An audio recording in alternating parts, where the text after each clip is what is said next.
नमस्कार, मैं सुनीता कथा मंथन में आप सबका स्वागत करती हूँ। कथा मंथन में आज सुनिए आँख की किरकिरी उपन्यास का अंतिम अध्याय। आँख की किरकिरी के आगे के 19 अध्याय आपको हमारी प्लेलिस्ट से मिल जाएंगे। लिंक आपको एंड स्क्रीन तथा डिस्क्रिप्शन बॉक्स में मिल जाएगा। इसके अलावा अन्य कहानी और उपन्यासों का लिंक भी आपको वहाँ से मिल जाएगा, आप चेक कर सकते हैं। अगर आपको हमारे चैनल की कहानी और उपन्यास पसंद आते हैं तो प्लीज़ हमारे चैनल को सब्सक्राइब करना ना भूलिएगा। तो चलिए शुरू करते हैं। आँख की किरकिरी अंतिम अध्याय। लेखक रविंद्रनाथ टैगोर। सांझ को महेंद्र जब उस यमुना के तट पर जा बैठा तो प्रेम के आवेश ने उसकी नज़रों में, सांसों में, नस नस में, हड्डियों के बीच में गाढ़े मोहरस का संचार कर दिया। आसमान में डूबती सूरज की किरणों और किरणों की सुनहरी वीणा वेदना की मुझ से झड़ती जोत के संगीत से झंकृत हो उठा। बारिश जैसा कुछ हो रहा था और नदी अपने उद्दाम यौवन में। महेंद्र के पास निर्दिष्ट कुछ नहीं था। उसे वैष्णव कवियों का वर्षाभिसार याद आया। नायिका बाहर निकली है, यमुना के किनारे वह अकेली खड़ी है, उस पार कैसे जाए? अरे ओ, पार करो, पार करा दो। महेंद्र की छाती के अंदर यही पुकार पहुंचने लगी, पार करो। नदी के उस पार बड़ी दूर पर वह अभिसारिका खड़ी थी। फिर भी महेंद्र उसे साफ देख पाया। उसका कोई काल नहीं, उम्र नहीं, वह चिरंतन गोप बाला है। मगर महेंद्र ने उसे फिर भी पहचान लिया और पहचाना कि वह विनोदिनी है। सारा विरह, सारी वेदना, यौवन का सारा भार लिए वह उस युग के अभिसार के लिए चली थी और आज युग के किनारे आ निकली। आज के इस सोने यमुना तट के ऊपर आकाश में वही स्वर सुनाई पड़ रहा है, अरे ओ, पार करो, पार करा दो। महेंद्र मतवाला हो गया। विनोदिनी उसे ठुकरा देगी? चांदनी रात के इस स्वर्ग खंड को वह लक्ष्मी बनकर पूरा ना करेगी? वह सोच भी नहीं सका। वह तुरंत उठकर विनोदिनी को ढूंढने चल दिया। सोने के कमरे में गया। कमरा फूलों की खुशबू से महक रहा था। खुली खिड़कियों से छनकर चांदनी सफेद बिछौने पर आ पड़ी थी। बागीचे के फूलों से सजी वह बसंत की बिखरी लता जैसी चांदनी में बिस्तर पर लेटी हुई थी। महेंद्र का मोह दुगना हो गया। उसने रूंधे गले से कहा, विनोद, मैं यमुना के तट पर तुम्हारी राह देख रहा था और तुम यहाँ इंतजार कर रही हो। यह संदेशा मुझे चांद ने दिया, इसी से मैं यहाँ आ गया। यह कहकर महेंद्र बिस्तर पर बैठने जा ही रहा था कि विनोदिनी उठ बैठी और दायां हाथ बढ़ाकर बोली, जाओ, इस बिस्तर पर मत बैठो। पाल वाली नाव मानो चारों ओर से अटक गई। महेंद्र कहा ना माने, इसलिए विनोदिनी बिस्तर से उतरकर खड़ी हो गई। तो यह तुम्हारा श्रृंगार किसके लिए है? किसका इंतजार कर रही हो? महेंद्र ने पूछा। विनोदिनी ने अपनी छाती को दबाकर कहा, मैं जिसके लिए सजी सवरी वह मेरे अंतस्थल में है। कौन है वो आखिर? बिहारी? उसका नाम तुम अपनी जबान पर मत लाओ। ओह, तो उसी के लिए तुम पचाह का दौरा कर रही हो? हाँ, उसी के लिए। उसका पता मालूम है? मालूम नहीं, मगर जैसे भी हो मालूम करूंगी। तुम्हें मैं यह हरगिज मालूम ना होने दूंगा। ना सही, मगर उसे मेरे हृदय से नहीं निकाल पाओगे। यह कहकर विनोदिनी ने आंखें बंद करके अपने हृदय में एक बार बिहारी का अनुभव कर लिया। फूलों से सजी विरह विधुरा विनोदिनी से एक साथ ही खिंचकर और ठुकराया जाकर महेंद्र अचानक भयंकर हो उठा। वह मुट्ठी कसकर बोला, छुरी से चीर कर मैं उसे तुम्हारे कलेजे से निकालकर बाहर करूंगा। विनोदिनी ने दृढ़ता से कहा, तुम्हारे प्रेम से तुम्हारी ये छुरी मेरे हृदय में आसानी से घुस सकेगी? तुम मुझसे डरती क्यों नहीं? या तुम्हें कौन बचाएगा मुझसे? बचाने वाले तुम ही हो। तुम ही मुझे अपने से बचाओगे। इतनी श्रद्धा, इतना विश्वास अब भी है? अगर यह ना होता तो मैं खुदकुशी कर लेती और तुम्हारे साथ परदेश ना आती। महेंद्र, तो क्यों ना कर ली खुदकुशी? उस विश्वास की फांस मेरी गले में डालकर मुझे देश देशांतर में घसीट कर क्यों मार रही हो? सोच कर देखो, तुम मर जाती तो कितना कल्याण होता। जानती हूँ, मगर जब तक बिहारी की उम्मीद है मर भी ना पाऊंगी। जब तक तुम नहीं मरती तब तक मेरी आशा भी नहीं मरने की, मैं भी छुटकारा नहीं पाने का। आज से मैं हृदय से भगवान से तुम्हारी मृत्यु की कामना करता हूँ। तुम मेरी भी ना बनो और बिहारी की भी नहीं। जाओ, जाओ, मुझे मुक्ति दो, मेरी माँ रो रही है, स्त्री रो रही है, उनके आंसू दूर से ही मुझे जला रहे हैं। जब तक तुम मर नहीं जाती, मेरी और दुनिया भर की आशा से परे नहीं हो जाती, तब तक मुझे उनके आंसू पहुँचने का अवसर नहीं मिलेगा। इतना कहकर महेंद्र बड़ी तेजी से बाहर निकल गया। अकेली पड़ी विनोदिनी ने अपने चारों तरफ माया का जाल बुन रही थी, उसे वह फाड़ गया।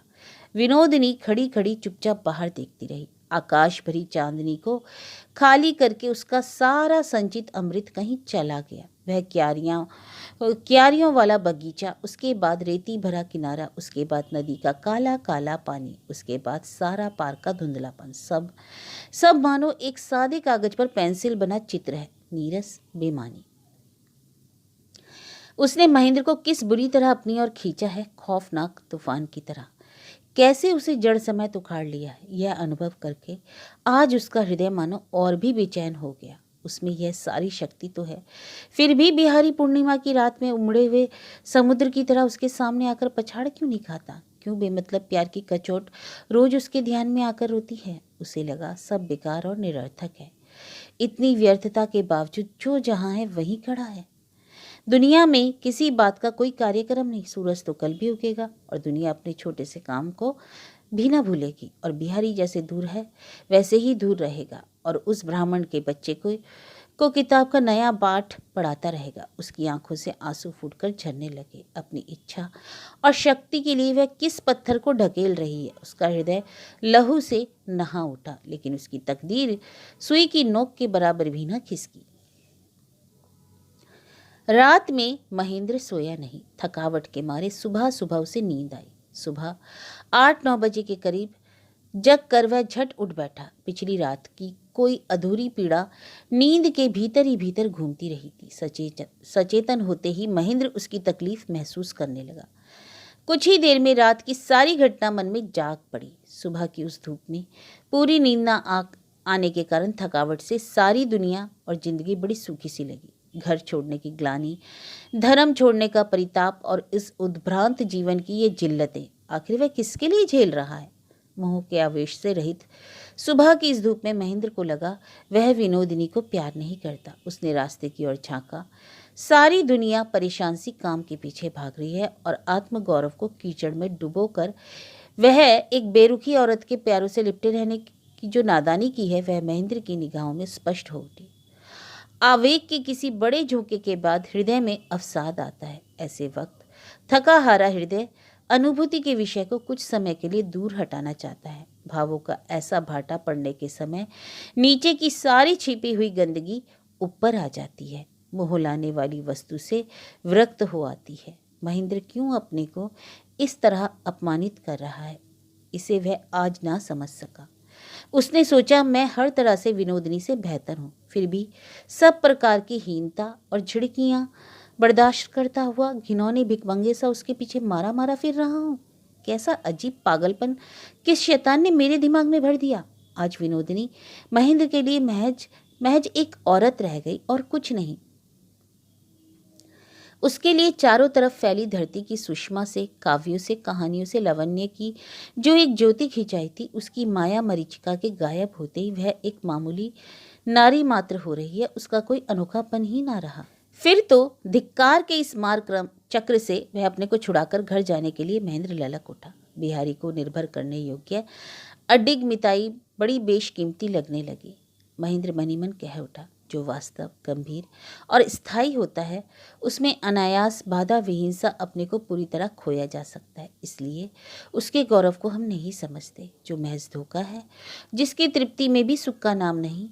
चूंकि वह हमें अपने पीछे घुड़दौड़ से कराता है, इसलिए हम उसे अपनी चरम कामना का धन समझते हैं।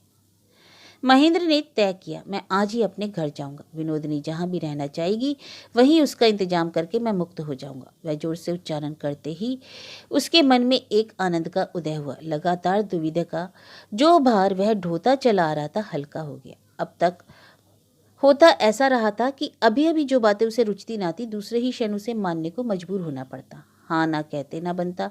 उसकी अंतरात्मा उसे जो आदेश देती, सदा बलपूर्वक उसे दबाकर वह दूसरी ही राह पर चला करता। अभी जैसे ही उसने जोर से कहा, मैं मुक्त हो जाऊंगा, वैसे ही शरण पाकर उसके झकझोरे हुए हृदय ने उसे बधाई दी। महेंद्र बिस्तर से उठा, मुंह हाथ धोया और विनोदिनी से मिलने गया। देखा कमरा अंदर से बंद है। दरवाजे पर धक्का देकर पूछा, सो रही हो? नहीं, अभी जाओ, विनोदिनी बोली। तुमसे जरूरी बात करनी है, ज़्यादा देर ना रुकूंगा। बात अब मैं नहीं सुनना चाहती, तुम जाओ, मुझे तंग मत करो, अकेली रहने दो। और दिन होता तो इससे महेंद्र का आवेग ही बढ़ जाता, लेकिन आज उसे बेहद घृणा हुई। सोचा, इस मामूली औरत के आगे अपने आप को मैंने ऐसा गया बीता बना छोड़ा है कि अब उसमें मुझे बुरी तरह दुत्कार देने की भी हिम्मत हो गई। यह अधिकार इसका स्वाभाविक नहीं, मैंने ही यह अधिकार देकर इसके मिजाज को 7वें आसमान पर पहुंचा दिया। विनोदिनी की इस झिड़की ने से महेंद्र ने अपने को अपनी श्रेष्ठता के लिए अनुभव की कोशिश की। उसके मन ने कहा, मैं विजयी होऊंगा, इसके बंधन तोड़कर चला जाऊंगा। भोजन करके महेंद्र रुपया निकालने बैंक गया। रुपया निकाला और आशा तथा माँ के लिए कुछ नई चीजें खरीदने के ख्याल से वह बाजार की दुकानों में घूमने लगा। विनोदिनी के दरवाजे पर एक बार फिर धक्का पड़ा। पहले तो अजीजी से उसने कोई जवाब ही ना दिया, लेकिन जब बार बार धक्का पड़ने लगा तो आग बबूला होकर दरवाजा खोलते हुए उसने कहा, नाहक क्यों बार बार मुझे तंग करने आते हो तुम? और बात पूरी करने के पहले ही उसकी नजर पड़ी, वहां बिहारी खड़ा था। कमरे में महेंद्र है या नहीं यह देखने के लिए बिहारी ने एक बार भीतर की तरफ झांका। देखा कमरे में सूखे फूल और टूटी मालाएं बिखरी पड़ी हैं।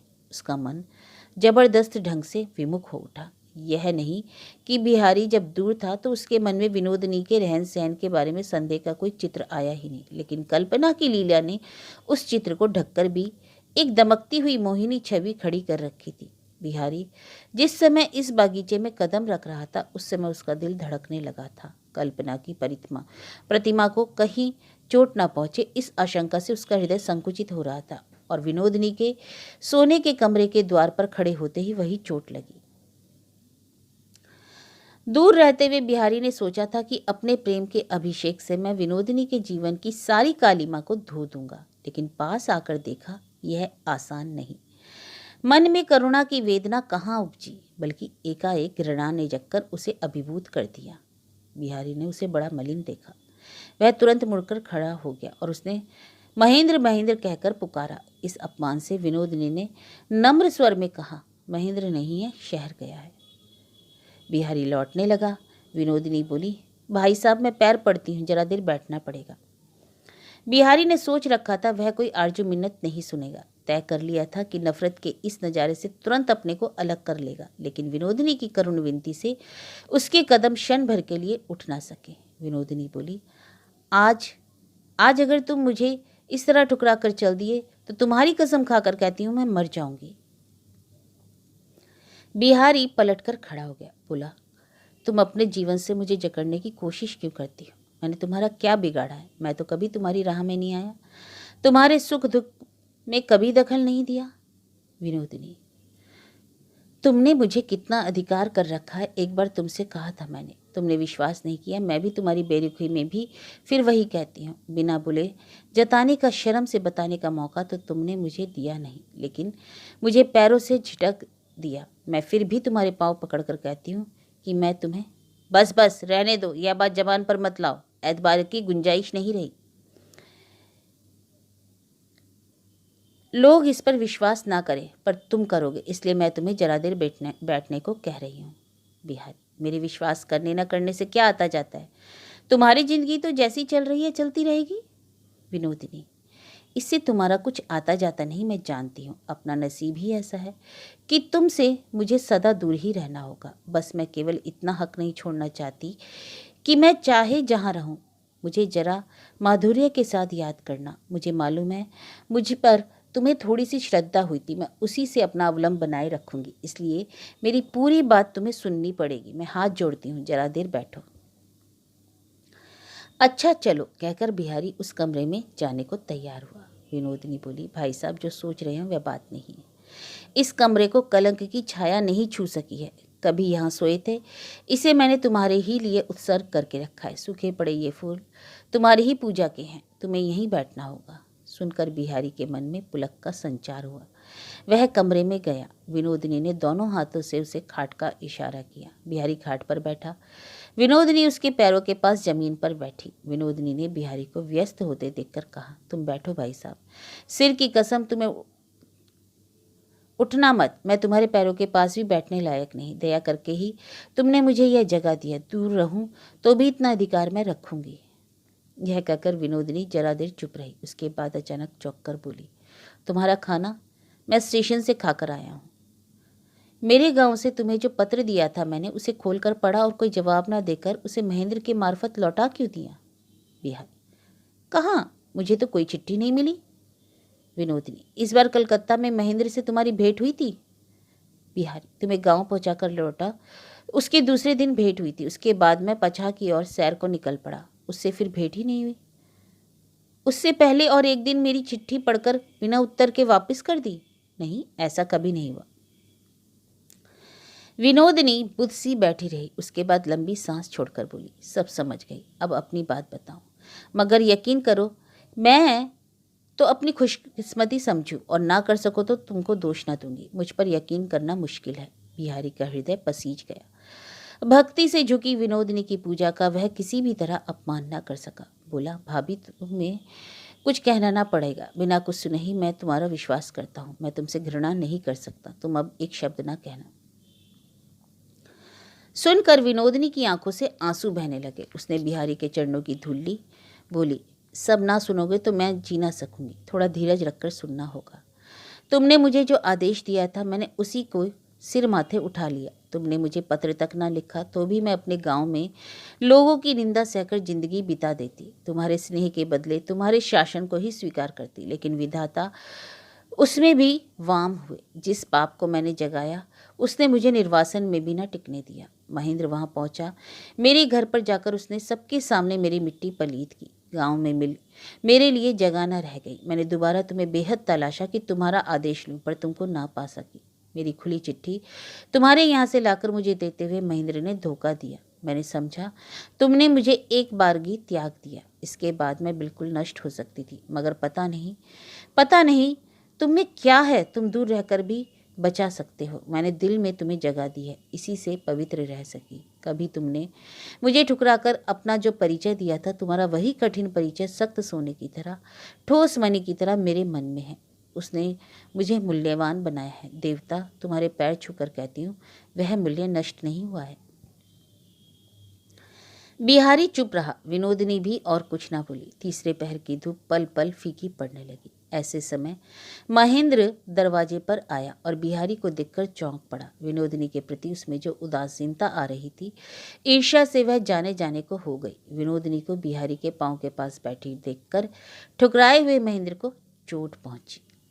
व्यंग के स्वर में महेंद्र ने कहा, ओह, तो अब रंगमंच में महेंद्र का प्रस्थान हुआ, बिहारी का प्रवेश। दृश्य बेहतरीन है, तालियां बजाने को जी चाहता है, लेकिन उम्मीद है यही अंतिम अंक है, इसके बाद अब कुछ भी अच्छा न लगेगा। विनोदिनी का चेहरा तमतमा उठा। महेंद्र की शरण जब उसे लेनी पड़ी है तो इस अपमान का क्या जवाब दे। व्याकुल होकर उसने केवल बिहारी की ओर देखा। बिहारी खाट से उठा, बोला, महेंद्र, कायर की तरह विनोदिनी का यूं अपमान ना करो। तुम्हारी भलमानसता अगर तुम्हें नहीं रोकती तो रोकने का अधिकार मुझको है। महेंद्र ने हंसकर कहा, ओह हो, इस बीच अधिकार भी हो गया और आज तुम्हारा नया नामकरण है विनोदिनी। अपमान करने का हौसला बढ़ता ही जा रहा है। यह देखकर बिहारी ने महेंद्र का हाथ दबाया। कहा, महेंद्र, मैं विनोदिनी से ब्याह करूंगा, सुन लो, लिहाजा संयत होकर बात करो। महेंद्र अचरज के मारे चुप हो गया और विनोदिनी चौंक उठी। उसकी छाती के अंदर का लहू खलबला उठा। बिहारी ने कहा, हाँ, और एक खबर तुम्हें देनी है। तुम्हारी माँ मृत्यु सेज पर है, बचने की कोई उम्मीद नहीं है। मैं आज रात को ही गाड़ी से जाऊंगा, विनोदिनी भी मेरे साथ जाएगी। विनोदिनी चौंक पड़ी। बुआ बीमार है? बिहारी बोला, हाँ, सख्त, कब क्या हो जाए कुछ कहा नहीं जा सकता। यह सुनकर महेंद्र ने और कुछ न कहा, चुपचाप कमरे से बाहर निकल गया। विनोदिनी ने बिहारी से पूछा, अभी अभी तुमने जो कहा, तुम्हारी जुबान पर यह बात कैसे आई? मजाक तो नहीं? नहीं, मैंने ठीक कहा। अब मैं तुमसे ब्याह करूंगा। विनोदिनी, किस लिए? उद्धार करने के लिए? नहीं, मैं तुमसे प्यार करता हूँ इसलिए। ओ, तो यही मेरा पुरस्कार है, इतना भर स्वीकार किया, मेरे लिए यही बहुत है, इससे ज़्यादा मैं कुछ नहीं चाहती। ज़्यादा मिले भी तो रहने का नहीं। क्यों? यह सोचते हुए शर्म आती है। मैं विधवा हूँ, बदनाम हूँ, सारे समाज के सामने तुम्हारी फजीहत करूँ, ये हरगिज़ नहीं होगा। छी, यह बात जबान पर भी ना लाओ। तो तुम मुझे छोड़ दोगी? छोड़ने का अधिकार मुझे नहीं। चुपचाप तुम बहुतों की बहुत भलाई किया करते हो, अपने वैसे ही किसी व्रत का कोई सा भार मुझे देना, उसकी ढोती हुई मैं अपने आप को तुम्हारी दासी समझा करूंगी, लेकिन विधवा से तुम ब्याह करोगे? छी, तुम्हारी उदारता से सब कुछ मुमकिन है, लेकिन मैं यह काम करूं, समाज में तुम्हें नीचा करूं, तो जिंदगी में यह कभी सिर न उठा सकूंगी। मगर मैं तो तुमसे प्यार करता हूँ, उसी प्यार के अधिकार से आज एक ढिठाई करूंगी। इतना कहकर विनोदिनी झुकी, उसने पैर की उंगली को चूम लिया, पैरों के पास बैठकर बोली, तुम्हें अगले जन्म में पा सकूं, इसके लिए मैं तपस्या करूंगी। इस जन्म में अब कोई उम्मीद नहीं। मैंने बहुत दुख उठाया, काफ़ी सबक मिला। यह सबक अगर भूल बैठती तो मैं तुम्हें नीचा दिखाकर और भी नीची बनती, लेकिन तुम ऊंचे हो, तभी आज मैं फिर से सिर उठा सकी हूँ। अपने इस आश्रय को मैं धूल में नहीं मिला सकती। बिहारी गंभीर हो रहा। विनोदिनी ने हाथ जोड़कर कहा, गलती मत करो, मुझसे विवाह करके तुम सुखी ना होगे, अपना गौरव गंवा लोगे और मैं भी अपना गर्व खो बैठूंगी। तुम सदा निर्लिप्त रहो, प्रसन्न रहो, आज भी वही हो तुम। मैं दूर से ही तुम्हारा काम करूंगी, तुम खुश रहो, सदा सुखी रहो। महेंद्र माँ के कमरे में जा रहा था कि आशा दौड़ी दौड़ी आई। कहा, अभी वहाँ मत जाओ। क्यों? महेंद्र ने पूछा।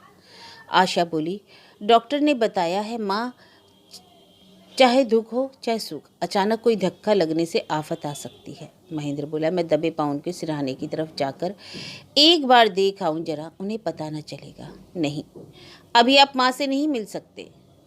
तो तुम क्या करना चाहती हो? पहले बिहारी बाबू ने देखा है, वे जैसा कहेंगे वही करूंगी। इतने में बिहारी आ गया।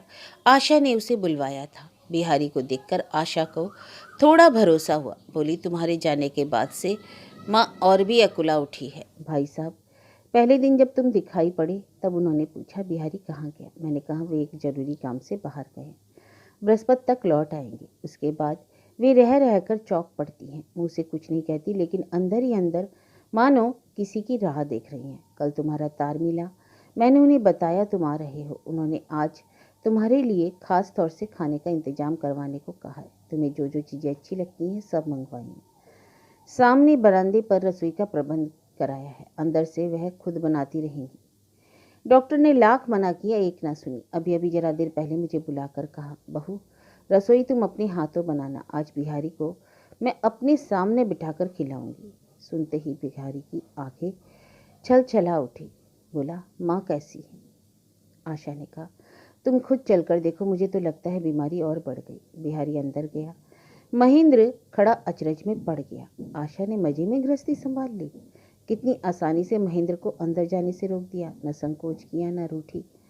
महेंद्र आज कितना सकुचा गया। वह अपराधी है। चुपचाप खड़ा रहा बाहर। माँ के कमरे में ना घुस सका।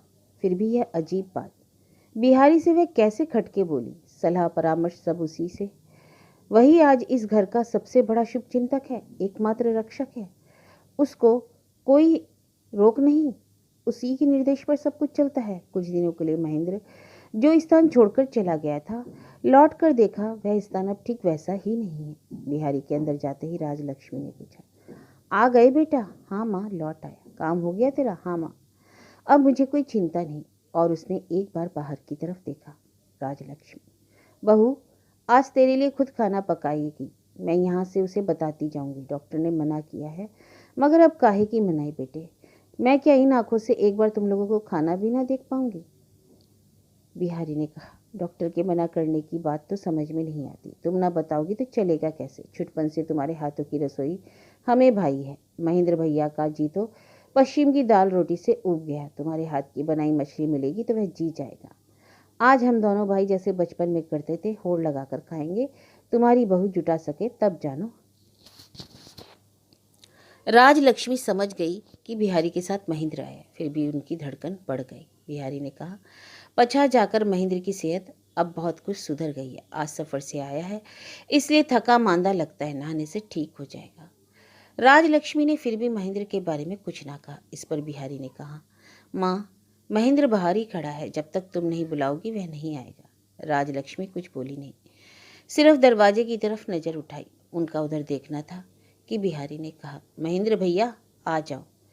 महेंद्र धीरे धीरे अंदर आया। कलेजे की धड़कन कहीं एकाएक थम जाए, इस डर से राजलक्ष्मी तुरंत महेंद्र की ओर ना देख सकी। आंखें अधमुंदी ही रही। बिस्तर की तरफ ताककर महेंद्र चौंक उठा। उसे मानो किसी ने पीटा हो। माँ के पैरों के पास सिर रखकर उनका पैर पकड़े पड़ा रहा। कलेजे की धड़कन से राजलक्ष्मी का सर्वांग कांपता रहा। कुछ देर बाद अन्नपूर्णा ने धीमे से कहा, दीदी, तुम महेंद्र को कहो कि वह उठे, नहीं तो वह यहीं बैठा रहेगा। बड़ी मुश्किल से उन्होंने कहा, महेंद्र उठ। बहुत दिनों के बाद महेंद्र का जो नाम लिया तो उनकी आंखों में आंसू की धारा फूट पड़ी। आंसू बहने से मन की पीड़ा कुछ हल्की हुई। महेंद्र उठा, जमीन पर घुटना गाड़ खाट की पाटी पर छाती रखकर माँ के पास बैठा। राजलक्ष्मी ने बड़ी तसल्ली से करवट बदली। दोनों हाथों से अपनी ओर खींचकर उन्होंने महेंद्र का सिर सूंघा और ललाट को चूम लिया। महेंद्र ने रूंधे कंठ से कहा, मैंने तुम्हें बड़ी तकलीफ पहुंचाई है माँ, मुझे माफ़ करो। कलेजा ठंडा हुआ तो राजलक्ष्मी ने कहा, ऐसा मत कह बेटे, मुझे माफ़ किए बिना जा सकती हूँ भला? बहू कहाँ गई? बहू? आशा पास ही दूसरे कमरे में पत्ते तैयार कर रही थी। अन्नपूर्णा उसे बुला लाई। राजलक्ष्मी ने महेंद्र की को जमीन पर से उठकर बिस्तर पर बैठने का इशारा किया। महेंद्र बैठा तो उसके बगल की जगह दिखाती हुई राजलक्ष्मी ने कहा, तुम यहाँ बैठो बहू। आज तुम दोनों को मैं पास पास बिठाकर देख लूं, तभी मेरी तकलीफ मिटेगी। बहू, आज आज मुझसे शर्म ना करो। महेंद्र के लिए जो मलाल है उसे भुला दो, उसके पास बैठो। इस पर आशा घूंघट निकाले धड़कते दिल से लजाती हुई आकर महेंद्र के पास बैठ गई। राजलक्ष्मी ने महेंद्र का दाहिना हाथ लिया और आशा के दाहिने हाथ से मिलाकर दबाया। बोली, अपनी इस बिटिया को मैं तेरे हाथों सौंप जाती हूँ महेंद्र, इसका ख्याल रखना। ऐसी लक्ष्मी तुझे और कहीं नहीं मिलेगी। मछली, आओ आओ, दोनों को आशीर्वाद दो, तुम्हारे पुण्य से ही दोनों का मंगल हो। अन्नपूर्णा उनके सामने गई। दोनों ने आंसू भरे नेत्रों से उनके चरणों की धूल ली। उन्होंने दोनों के माथे को चूमा। ईश्वर तुम्हारा मंगल करे। राजलक्ष्मी, बिहारी आगे आओ बेटे, महेंद्र को तुम माफ करो। बिहारी ज्यों ही महेंद्र के सामने जाकर खड़ा हुआ, उसने उसे बाहों में लपेटकर छाती से लगा लिया। राजलक्ष्मी ने कहा, मैं आशीर्वाद देती हूँ महेंद्र, बिहारी छुटपन से तेरा जैसा मित्र था वैसा ही रहे। इसके बाद राजलक्ष्मी थकावट के मारे और कुछ ना कह सकी, चुप हो गई। बिहारी काफी उत्तेजक दवा उनके होठों तक ले गया। हाथ हटाकर राजलक्ष्मी ने कहा, अब दवा नहीं बेटे, अब मैं भगवान को याद करो, वही मुझे दुनिया की सारी जलन की दवा देंगे। महेंद्र, तुम लोग थोड़ा आराम कर लो बेटा, बहू रसोई चढ़ा दो। शाम को महेंद्र और बिहारी राजलक्ष्मी की खाट के पास नीचे खाने बैठे। परोसने का जिम्मा राजलक्ष्मी ने आशा को दे रखा था, वह परोसने लगी। महेंद्र का कौर नहीं उठ रहा था, कलेजे में आंसू उमड़े आ रहे थे। राजलक्ष्मी बोली, तू ठीक से खा क्यों नहीं रहा महेंद्र? खा, मैं आंखें भर के देखूं।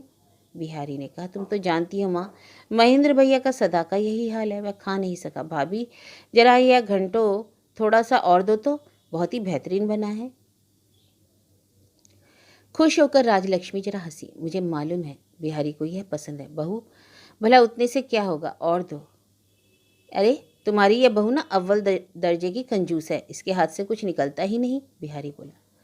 राजलक्ष्मी, सुन लो बहू, तुम्हारा ही नमक खाकर बिहारी तुम्हारी निंदा करता है। आशा बिहारी की पत्तल में सब्जी डाल गई। बिहारी बोल उठा, हाय राम, मुझे तो सब्जी देकर धत्ता बनाना चाहती, अच्छी अच्छी चीजें सब महेंद्र भैया के हिस्से में। आशा फुसफुसाकर रह गई। कुछ भी करो, निंदक की जबान बंद नहीं होने की। बिहारी बोला, मिठाई देकर देखो बंद होती है या नहीं। दोनों दोस्त खा चुके तो राजलक्ष्मी को बड़ी तृप्ति हुई। बोली, बहू अब तुम जाकर खा लो। आशा उनके हुक्म पर खाने चली गई। उन्होंने महेंद्र से कहा, तू थोड़ा सो ले महेंद्र। सो जाऊं अभी से? महेंद्र ने कहा। महेंद्र ने सोच रखा था रात को वह माँ की सेवा में रहेगा, मगर राजलक्ष्मी ने धीमे से कहा, बहू देख जाओ कि महेंद्र का बिस्तर ठीक है या नहीं, वह अकेला है। आशा लाज के मारे मरी सी वहाँ बैठी रही और फिर धीरे धीरे कमरे के बाहर चली गई। वहाँ केवल बिहारी और अन्नपूर्णा रह गए। तब राजलक्ष्मी ने कहा, तुमसे एक बात पूछनी है बिहारी, विनोदगी का क्या हुआ, पता है कहाँ है वह? हाँ, वह कलकत्ता में है। राजलक्ष्मी ने आंखों की मौन दृष्टि से ही प्रश्न किया। बिहारी समझ गया। बोला, उसकी तुम फिक्र ना करो माँ। राजलक्ष्मी, उसने मुझे बहुत दुख दिया है बिहारी, फिर भी मैं अंदर से उसे प्यार करती हूँ। बिहारी बोला, वह भी मन ही मन तुम्हें प्यार करती है माँ। मुझे भी यही लगता है बिहारी, दोष गुण सब में होता है, लेकिन वह मुझे प्यार करती है, ढोंग करके कोई उसकी तरह सेवा नहीं कर सकता। बिहारी बोला, तुम्हारी सेवा करने के लिए वह तड़प रही है। राजलक्ष्मी ने लंबी सांस ली, कहा, महेंद्र आशा सब तो सोने चले गए, रात में उसे एक बार ले आओ तो क्या हर्ज है। बिहारी ने कहा, वह इसी घर के बाहर वाले कमरे में छिपी बैठी है माँ। उसने प्रतिज्ञा की है कि जब तक तुम उसे बुलाकर माफ़ नहीं कर दोगी वह पानी भी ना पिएगी। राजलक्ष्मी परेशान हो उठी, सारे दिन से भूखी है। अरे जा जा, उसे बुला ला।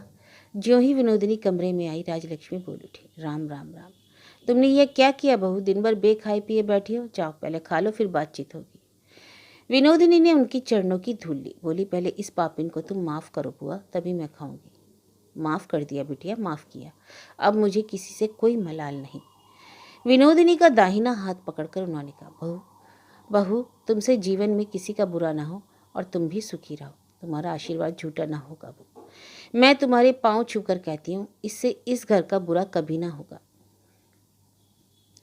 झुककर अन्नपूर्णा को प्रणाम करके विनोदिनी खाने गई। लौटने पर राजलक्ष्मी ने पूछा, तो अब तुम चली।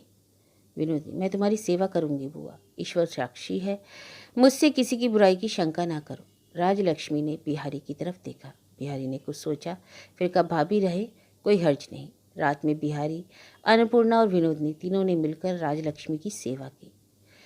इधर रात को आशा राजलक्ष्मी के पास नहीं आई, वह शर्म से तड़के ही उठी। महेंद्र को सोता ही छोड़कर उसने जल्दी से मुंह धोया, कपड़े बदले और तैयार होकर आई। तब भी धुंधलका था। दरवाजे पर आकर उसने जो कुछ देखा अवाक रह गई, स्वप्न तो नहीं। स्पिरिट लैंप जलाकर विनोदिनी पानी गर्म कर रही थी। रात को बिहारी पलके भी न झपकाई थी, उनके लिए चाय बनानी थी। आशा को देखकर विनोदिनी खड़ी हो गई, बोली, सारे अपराधों के साथ मैंने आज तुम्हारी शरण ली है, और कोई जाने या ना जाने, मगर तुम अगर कह दो जाओ तो तुरंत मुझे जाना पड़ेगा। आशा ने इसका कोई जवाब न दिया। वह यह भी ठीक ठीक ना समझ सकी कि उसका मन क्या कह रहा है, इसलिए वह हक्की बक्की हो गई। विनोदिनी, मुझे तुम कभी माफ़ नहीं कर पाओगी, इसकी कोशिश भी मत करना, मगर मुझे अब कोई खतरा मत समझना। जिन कुछ दिनों के लिए बुआ को ज़रूरत है, मुझे उनकी सेवा करने दो, फिर मैं चली जाऊंगी। कल जब राजलक्ष्मी ने आशा का हाथ महेंद्र के हाथों में दिया, उसने मन का सारा मलाल हटाकर 16 आने आशा को महेंद्र के हाथों सौंप दिया था। आज विनोदिनी को अपनी नज़र के सामने खड़ी देखकर उसके खंडित प्रेम की ज्वाला शांत ना हो सकी। इसे कभी महेंद्र ने प्यार किया था, शायद अब भी मन ही मन प्यार करता हो। यह बात उसके कलेजे में लहर की तरह फूल फूल उठने लगी। जरा ही देर बाद महेंद्र जागेगा और वह विनोदिनी को देखेगा, जाने किस नज़र से देखेगा। भारी हृदय लिए आशा राजलक्ष्मी के कमरे में पहुंची। बहुत शर्माती हुई बोली, मौसी, तुम रात भर सोई नहीं, जाओ सो जाओ। अन्नपूर्णा ने एक बार अच्छी तरह से आशा के चेहरे को देखा, उसके बाद सोने जाने की बजाय आशा के साथ लिए अपने कमरे में गई। बोली, चुन्नी, खुलकर बात करना चाहती है, तू अब बातों को मन में मत रख। गैर को दोषी बनाने का जो सुख है, मन में दोष रखने का दुख उससे कहीं बड़ा है। आशा ने कहा, मन में कोई गांठ रखना तो नहीं चाहती मौसी, सब भूल जाना चाहती हूँ, मगर भूलते ही तो नहीं बनता। हाँ, ठीक कहती है तू बिटिया, अन्नपूर्णा ने कहा। उपदेश देना आसान है, कर दिखाना मुश्किल, फिर भी तुझे एक उपाय बताती हूँ। जी जान से इस भाव को कम से कम रखो, मानो भूल गया है। पहले बाहर से भुलाना शुरू कर दो, तभी भीतर से भूल सकोगे। इसके लिए मुझे क्या करना होगा। अन्नपूर्णा, बिहारी के लिए विनोदिनी चाय बना रही है, दूध चीनी प्याला सब कुछ ले जाकर दे, मिलकर काम करो। आशा आदेश का पालन करने के लिए उठी। अन्नपूर्णा ने कहा, यह आसन है, लेकिन मुझे एक बात और कहनी है, वह और भी सख्त है और उसका पालन तुझे करना ही पड़ेगा। जब तब महेंद्र से विनोदिनी की मुलाकात होगी ही, और तब तेरे मन में क्या होगा मैं जानती हूँ, लेकिन वैसे भी कभी कनखियों से भी महेंद्र या विनोदिनी के भाव को देखने की कोशिश तक ना करना। कलेजा फटता रहे, लेकिन अडिग रहना पड़ेगा। महेंद्र यह समझेगा कि तुझे कोई शक नहीं रहा, टूटने के पहले जैसा था जोड़ वैसा ही जुड़ गया। महेंद्र या कोई तेरी शक्ल देखकर अपने को दोषी नहीं समझेगा। चुन्नी, यह कोई मेरा उपदेश नहीं, आग्रह नहीं, यह तेरी मौसी का आदेश है। मैं जब काशी चली जाऊं तब तू एक दिन को भी यह बात ना भूलना। चाय का प्याला लिए आशा विनोदिनी के पास पहुंची। पूछा, उबल गया पानी? मैं दूध लाई हूँ। विनोदिनी अचरज से आशा का मुंह ताकने लगी। बोली, बिहारी भाई साहब बरामदे में बैठे हैं, तुम उनको चाय भेज दो, इतने में बुआ का मुंह धुलाने का इंतजाम करती हूँ। वे अब जग जाएं शायद। विनोदिनी चाय लेकर बिहारी के पास नहीं गई। उसके प्रेम को कबूल करने के नाते बिहारी ने जो अधिकार उसे दे दिया था, उसके मनमाने इस्तेमाल में उसे संकोच हुआ। अधिकार पाने की जो मर्यादा उसे बचाना हो तो अधिकार के प्रयोग को संयत होना चाहिए। जितना मिलता है उतने के लिए छीना झपटी करना कंगले को ही ठीक लगता है। इतने में महेंद्र भी आ पहुंचा। आशा का दिल धक कर उठा, तो भी अपने को जब्त करके उसने स्वाभाविक स्वर में महेंद्र से कहा, तुम इतनी जल्दी जग गए? रोशनी ना आए इस वजह से तो मैं खिड़कियां बंद कर आई थी। विनोदिनी के सामने इस सहज भाव से आशा को बात करते देखकर महेंद्र के कलेजे पर मानो कोई पत्थर उतर गया। वह खुश होकर बोला, देखने आ गया कि माँ कैसी है, वो सो रही है अभी तक? आशा ने कहा, हाँ सो रही हैं। अभी वहाँ मत जाना, भाई साहब ने बताया आज वे पहले से अच्छी हैं। बहुत दिनों के बाद कल रात भर वे मज़े से सोई। महेंद्र निश्चित हुआ। पूछा, चाची कहाँ है? आशा ने चाची का कमरा दिखा दिया। आशा की यह दृढ़ता और संयम देखकर विनोदिनी को भी हैरत हुई। महेंद्र ने पुकारा, चाची। अन्नपूर्णा स्नान करके पूजा करने की सोच रही थी, फिर भी उन्होंने कहा, हाँ आ बेटा महेंद्र आ। महेंद्र ने प्रणाम किया। चाची मैं पापी हूँ, तुम लोगों के सामने आते मुझे शर्म आती है।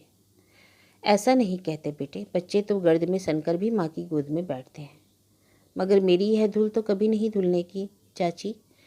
एक बार झाड़ देने से यह झड़ जाएगी। अच्छा ही हुआ महेंद्र, तुझे अपने भूल होने का अभिमान था, अपने पर तुझे बेहद विश्वास था। पाप की आंधी ने तेरे उस गर्व को तोड़ गिराया और कुछ नहीं बिगाड़ा। अब तुम्हें न जाने दूंगा चाची, तुम्हारे चले जाने से ही तो मेरी दुर्गति हुई। मैं रहकर तुझे जिस दुर्गति से बचाती वह हो गई। अच्छा हुआ, अब तुमको मेरी कोई ज़रूरत ना पड़ेगी। तभी दरवाजे पर पुकार मची, चाची पूजा करने बैठी हो क्या? नहीं नहीं, आजा बिहारी। बिहारी अंदर आया। इतने तड़के महेंद्र को जगह देकर बोला, जीवन में आज शायद पहली बार तुमने सूर्योदय देखा भैया? हाँ भाई, मेरे जीवन का ये पहला सूर्योदय है। तुम्हें चाची से कोई राय करनी है शायद? मैं चलता हूँ। बिहारी ने हंसकर कहा, तुम्हें भी कैबिनेट का मिनिस्टर बना लिया गया समझो। तुमसे तो मैंने कभी कुछ नहीं छिपाया, ऐतराज ना हो तो आज भी ना छिपाऊं।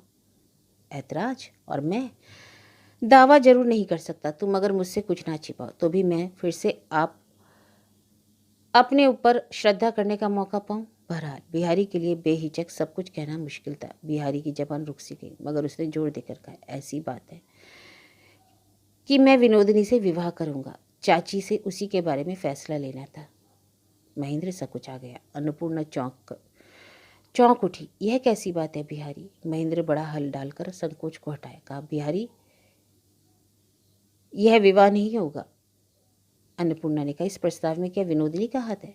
बिहारी ने कहा, नहीं बिल्कुल नहीं। वह भला क्यों राजी होगी इस पर? अन्नपूर्णा ने पूछा। महेंद्र, वह भला राजी क्यों ना होगी चाची? मैं जानता हूँ वह हृदय से बिहारी की भक्ति करती है, ऐसे आश्रय को वह छोड़ सकती है भला? बिहारी, विवाह का प्रस्ताव विनोदिनी से मैंने किया था, उसने शर्म से इनकार कर दिया है। सुनकर महेंद्र चुप हो गया।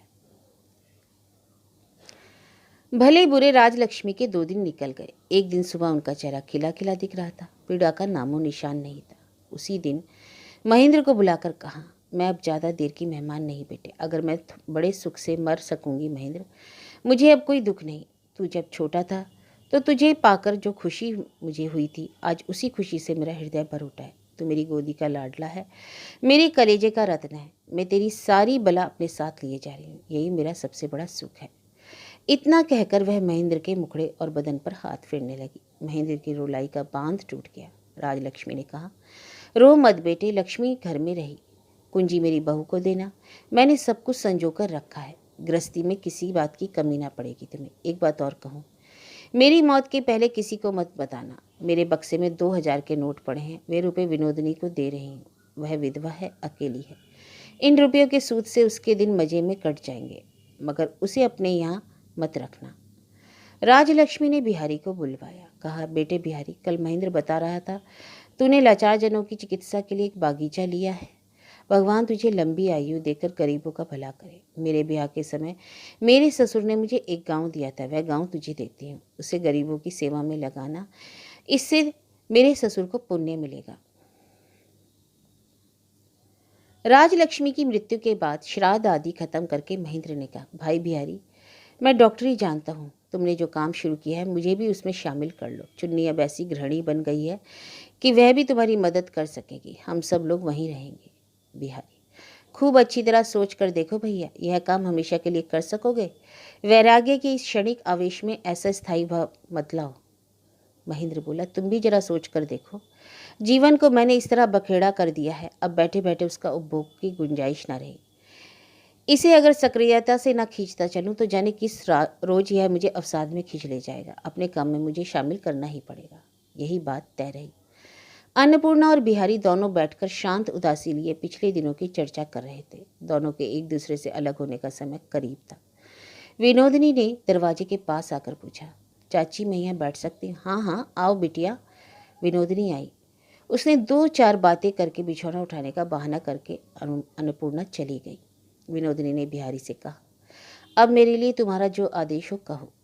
बिहारी, भाभी तुम ही बताओ, तुम क्या चाहती हो? विनोदिनी, मैंने सुना है गरीबों के इलाज के लिए तुमने कोई बागीचा लिया है। मैं वहीं तुम्हारा कोई काम करूँगी और कुछ ना बने तो खाना ही पका दूंगी। बिहारी, मैंने बहुत सोच कर देखा भाभी, इन उन हंगामों में अपने जीवन के जाल को बेहद गांठें पड़ गई हैं। अब एकांत में बैठकर एक एक करके उन्हीं गांठों को खोलने का समय आ गया है। पहले सबकी सफाई कर लेनी होगी। अब जी जो चाहता है सबको मान लेने की हिम्मत नहीं पड़ती। अब तक जो गुजरा, जितना कुछ झेला, उन सब के आवर्तन और आंदोलन का शांत ना कर लूं, जीवन की समाप्ति के लिए तैयार ना हो सकूंगी। अगर सारे बीते दिन अनुकूल हों तो संसार में केवल तुमसे ही मेरा जीवन पूर्ण हो सकता था। अब तुमसे वंचित होना ही पड़ेगा। सुख की कोशिश अब बेकार है। अब तो धीरे धीरे टूट फूट कर मरम्मत कर लेनी है। इतने में अन्नपूर्णा आई। उनके आते ही विनोद ने कहा, माँ तुम्हें अपने चरणों में मुझे शरण देनी पड़ेगी। पापिन के नाते तुम मुझे अब मत ठुकराओ। अन्नपूर्णा बोली, चलो मेरे साथ ही चलो।